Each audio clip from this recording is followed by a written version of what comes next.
अस्सलाम वालेकुम, आप देख रहे हैं यूट्यूब पर द करें नाज शो। शुक्रगुजार हूँ आपकी कि आप मेरे चैनल पर तशरीफ़ लाए हैं। अगर अभी तक आपने चैनल को सब्सक्राइब नहीं किया तो आपसे छोटी सी गुजारिश है कि ज़रूर सब्सक्राइब कर लीजिएगा ताकि बर वक्त आपको वीडियोज़ एंड अपडेट्स मिलती रहें।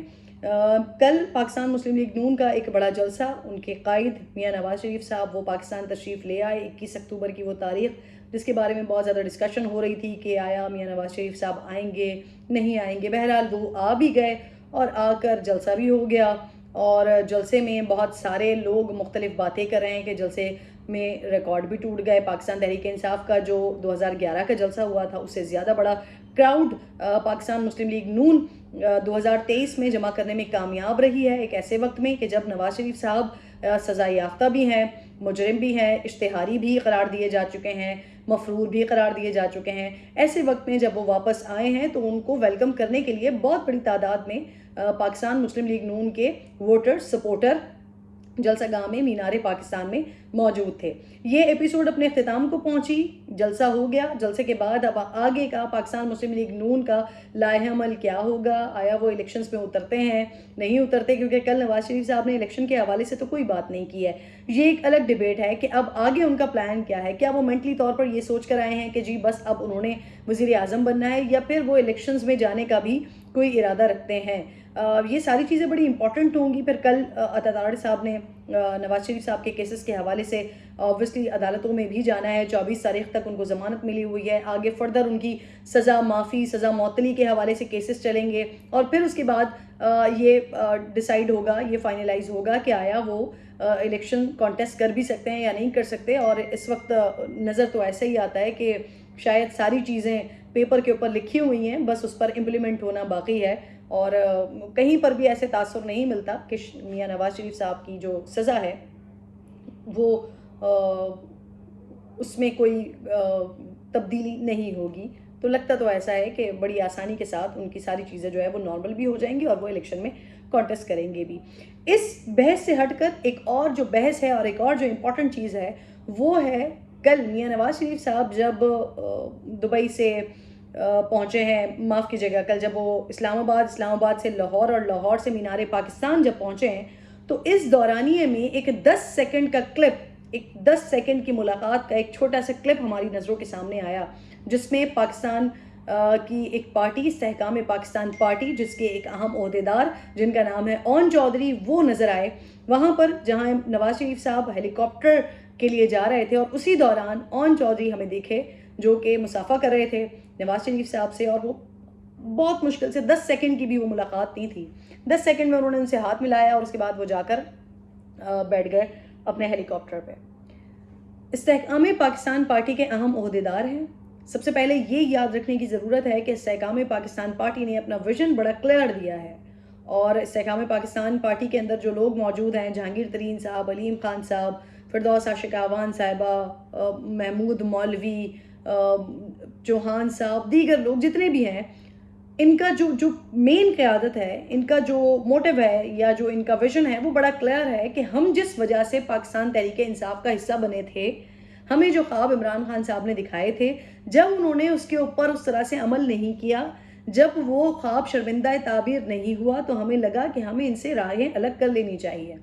और वो ख्वाब जो मुस्लिम लीग नून के पास भी नहीं था, पाकिस्तान पीपल्स पार्टी के पास भी नहीं था, पाकिस्तान की दीगर जमातों के पास भी नहीं था, वो ख्वाब जब इमरान खान ने दिखाया तो इन लोगों को जो कि अपने अपने बेहतरीन अपने अपने सेक्टर्स में अपने अपने बेहतरीन बिजनेस चला रहे हैं, बड़े बड़े कारोबार चला रहे हैं, वो लोग उन्होंने ये समझा कि जब इमरान खान साहब उन ख्वाबों की को शर्मिंदा ताबीर नहीं कर सके तो फिर उनको लगा कि हमें एक और पार्टी बनानी चाहिए और वो विजन जो लेकर हम पाकिस्तान तहरीक इंसाफ में शामिल हुए थे उसको मुल्क व कौम की बेहतरी के लिए हमें आगे बढ़ाना चाहिए। अब वो कैसे बढ़ाते हैं, बढ़ा पाते हैं, नहीं बढ़ा पाते, वो एक अलग डिबेट है। लेकिन अब यहाँ पर जो इम्पोर्टेंट चीज़ आ गई वो ये आ गई कि जब पाकिस्तान इस्तेहकाम पाकिस्तान पार्टी के सदर अपना वाज़े ज़हन बता चुके, अपना स्टेटमेंट दे चुके कि हमारा मुस्लिम लीग नून से या हमारा इस हुकूमत से कोई ताल्लुक़ नहीं है, तो फिर उसके बाद ओन चौधरी और नौमान लंगड़ियाल जो कि कैबिनेट का हिस्सा थे, उनको ये वाज़े हिदायत चली गई कि आप अपने इस्तीफ़े दे दें, लेकिन उन्होंने इस्तीफ़े नहीं दिए। پہلی بار انہوں نے پارٹی پالیسی کے خلاف ورزی کی. دوسری بار جو کل کا واقعہ پیش آیا ہے، یعنی کہ کل اون چودھری صاحب گئے، اون چودھری صاحب نے نواز شریف صاحب کو ویلکم کیا ہے، اس پر بھی استحکام پاکستان پارٹی کی طرف سے ان کو شو کاز نوٹس جاری کر دیا گیا اور ان سے وضاحت طلب کی گئی، ان سے جواب مانگا گیا کہ آپ ذاتی حیثیت میں گئے بھی تو کیسے گئے، کیونکہ آپ ایک پارٹی کے ایک اہم عہدے پر براجمان ہیں. آپ کوئی پارٹی کے ورکر یا کوئی سپورٹر یا کوئی ووٹر نہیں ہے کہ آپ کا دل چاہا تو آپ اٹھ کے جی عمران خان کو ویلکم کرنے چلے گئے، یا آپ کا دل چاہا تو آپ نواز شریف کو ویلکم کرنے چلے گئے. اور پھر اس کے بعد میں نے اون چودھری صاحب کا اسٹیٹمنٹ بھی دیکھا جو انہوں نے کہا کہ جی ایک ذاتی تعلق بھی ہوتا ہے، تو وہ ذاتی تعلق کی وجہ سے نواز شریف صاحب کو ویلکم کرنے کے لیے وہاں پر پہنچ گئے تھے. تو جناب والا، اگر جو ذاتی تعلق آپ نے نواز شریف صاحب سے دکھانے کی کوشش کی، اگر یہی ذاتی تعلق وہ بھی آپ سے دکھا دے تو کم از کم 30 سیکنڈز 1 منٹ کی ملاقات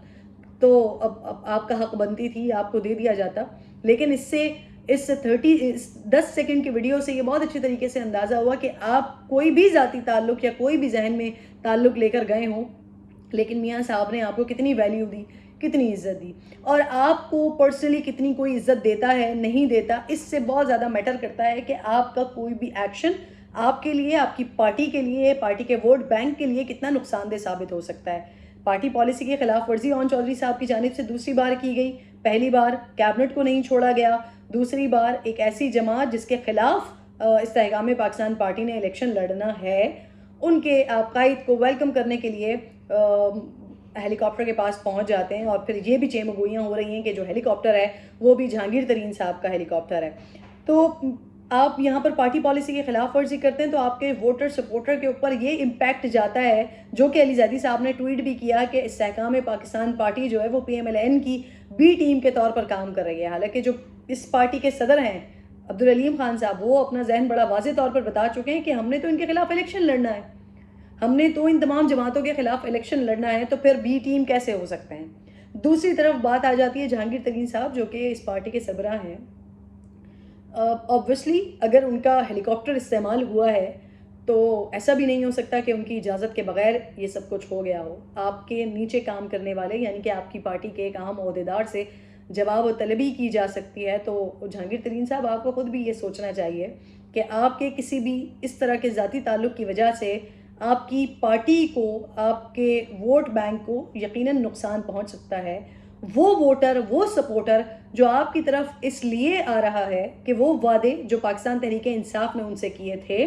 وہ وعدے وہ پورے نہیں کر سکے، وہ ان کو لگتا ہے کہ شاید آپ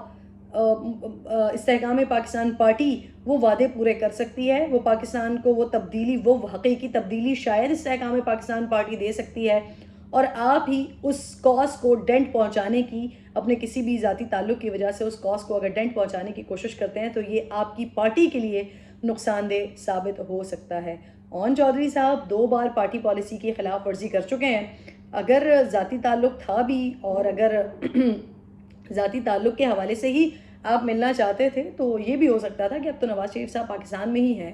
آپ ان سے آج کل ان کے گھر جا کر مل سکتے تھے، کیمرے کی آنکھ سے ہٹ کر آپ ان سے مل سکتے تھے. لیکن آپ فی الحال پارٹی پالیسی کے خلاف ورزی کر چکے ہیں، اور اس سے آپ نے نہ صرف خود کو، آپ کی اپنی ساکھ کو نقصان اس سے کتنا پہنچتا ہے وہ میٹر نہیں کرتا، لیکن یقیناً آپ کے اس ایکٹ سے آپ کی پارٹی کے ووٹر سپورٹر کے طور پر آپ کی پارٹی کے ووٹ بینک کو ضرور اس سے نقصان پہنچ سکتا ہے.